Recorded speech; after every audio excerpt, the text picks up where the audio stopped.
एक वेळचं काम जरी त्या वेळेला केलं नाही ना, तरी एवढा घाण होऊन जातं ना, की किचनमध्ये जाण्याची इच्छाही होत नाही. रात्री मला बरं वाटत नव्हतं आणि बाळालाही बरं वाटत नव्हतं. माहीत नाही आता कोणाचं इन्फेक्शन कोणाला झालं आहे. त्याचं मला झालं आहे की माझं त्याला झालं आहे. पण दोघंही जाम झालो आहे सर्दीने. त्याच्यामुळे रात्री भांडे घासून घेतली नव्हती. मग आज सकाळी उठल्या आधी भांडे घासून घेतली. बाळ तोपर्यंत झोपलेलं होतं. त्याला खूप औषध वगैरे पाजलेले होते त्याच्यामुळे. आणि अचानक त्याचा खोकण्याचा आणि रडण्याचा आवाज आला म्हणून मी पळत गेले. तर माझं पिल्लू झोक्यामध्ये बसलेलं होतं. मग त्याला उचललं, त्याला फीड वगैरे केलं आणि त्याच्यानंतर त्याला इथे वॉकरमध्ये टाकलं. कारण की जमिनीवर टाकायला पण जरा भीतीच वाटते. गार फरशी असल्यामुळे त्याला जास्त त्रास नको व्हायला म्हणून मी सर्व कामं आवरून घेतली. स्वयंपाक वगैरे बनवला.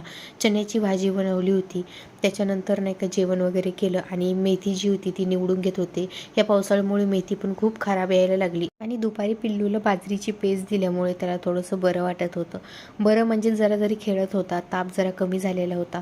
त्याच्यामुळे तो त्याचा छान रमला होता. मला थोडं बरं वाटत नव्हतं म्हणून मी अद्रकचा चहा पिऊन घेत